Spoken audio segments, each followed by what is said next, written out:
Jésus t'aime. La salle de projection était plongée dans la pénombre. Sur l'écran, une lumière vacillante découpait les visages crispés. Sharon Stone était là, immobile, les yeux fixés sur l'image qui la trahissait. Une scène. Une seule. Celle qui allait la rendre immortelle aux yeux du monde, mais qui venait, à cet instant, de lui arracher une part d'elle-même. Un silence lourd remplissait la pièce. Puis, soudain, Sharon se leva. Elle marcha d'un pas ferme vers Paul Verhoeven. Son regard était glacial, tranchant. Et d'un geste sec, irréversible, sa main claqua sur le visage du réalisateur. Le bruit résonna comme un coup de tonnerre. Cette gifle n'était pas seulement celle d'une actrice à son metteur en scène. C'était la gifle de la vérité à l'illusion, de la femme à l'industrie, de l'humain à la machine implacable d'Hollywood. Tout avait commencé bien avant. Dans les années 80, Joe Estera avait écrit un scénario sulfureux, une histoire de désir et de mort, un mélange explosif de passion et de danger. Les studios s'étaient arrachés ce projet, prêts à payer des millions pour ce futur choc cinématographique. Et Verhoeven, maître de la provocation, fut choisi pour le mettre en scène. Le rôle principal, celui de Catherine Tramell, passa de main en main. Michelle Pfeiffer, Julia Roberts, Kim Basinger, toutes refusèrent. Trop risqué. Trop sulfureux. Et puis, au bout d'un long parcours d'humiliation et de doute, Sharon Stone entra dans la lumière. Son audace, son regard d'acier, son mystère la rendirent irrésistible. Michael Douglas, d'abord réticent, finit par l'accepter, elle était parfaite. Tout simplement parfaite. Le tournage fut une guerre. Des disputes autour du scénario, des nuits glaciales à San Francisco, des séquences de poursuites tournées dans des conditions extrêmes. Et au cœur de tout cela, Sharon Stone, qui donnait tout, sans se douter du prix. Puis vint la projection. La scène qui allait marquer le monde s'étala devant ses yeux. Le croisement de jambes le plus célèbre du cinéma, filmé d'une manière qu'elle n'avait jamais imaginée. Elle comprit qu'elle avait été trompée. Manipulée. Que son intimité avait été sacrifiée au nom du spectacle. Ce jour-là, dans cette salle sombre, la gifle qu'elle donna à Verhoeven n'était plus qu'un geste. C'était une révolte. Le cri muet d'une femme qui refusait d'être un simple objet de scandale.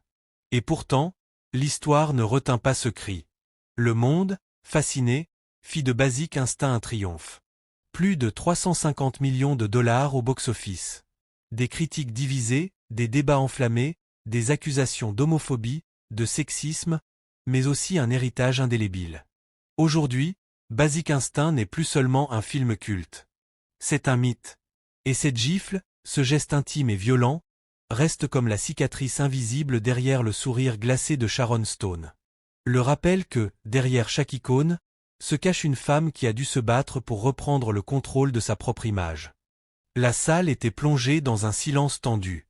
Les lumières de la projection dansaient sur les visages des spectateurs, mêlant agents, avocats, producteurs.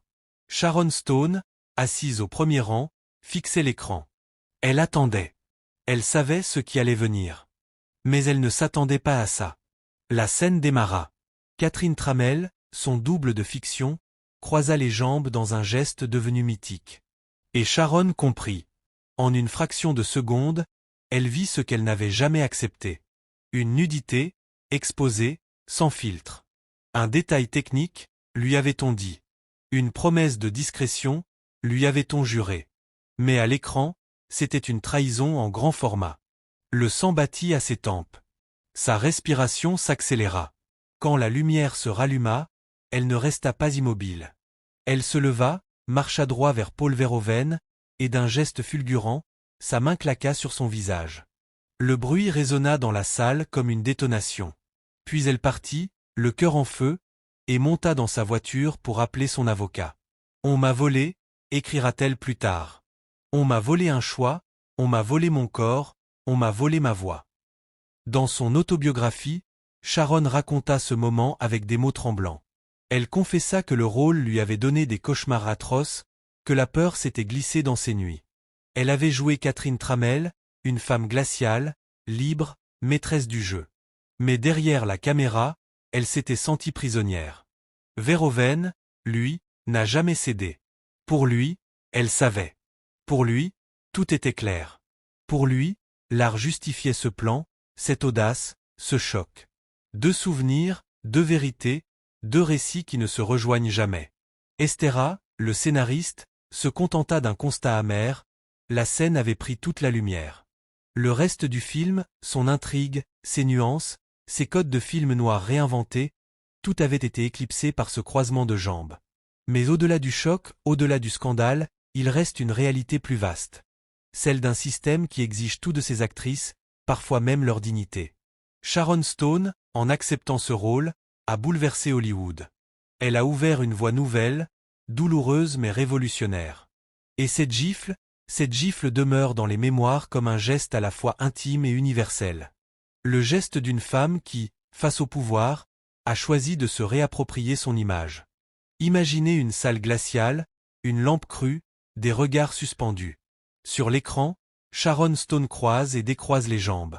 Un geste furtif, devenu l'un des plus célèbres de l'histoire du cinéma. Mais derrière cette image culte, se cache une vérité bien plus sombre. Sharon Stone n'a jamais oublié le moment où elle découvrit, sidérée, que la scène d'interrogatoire de Basic Instinct montrait bien plus qu'elle ne l'avait accepté. On lui avait assuré que l'angle de caméra serait suggestif, discret. Il fut frontal, impitoyable. La star, trahie, se sentit dépossédée de son corps. Ils auraient pu engager n'importe quelle actrice, confiera-t-elle plus tard, amère, comme une gifle adressée à un système qui sacrifie la confiance des comédiennes sur l'autel du spectacle. L'incident, bien au-delà d'un simple désaccord, souleva une onde de choc. Le cinéma pouvait-il encore se prétendre art lorsqu'il franchissait la frontière fragile du consentement? Pourtant, Sharon Stone ne porta jamais l'affaire devant la justice. Elle choisit de se taire, de ravaler son indignation au nom du film, du personnage, de l'œuvre. C'était correct pour le film, déclara-t-elle finalement. Une phrase lourde, comme une cicatrice que l'on ne referme jamais tout à fait. Mais le débat, lui, ne s'éteignit pas. Hollywood tout entier se retrouva face à un miroir.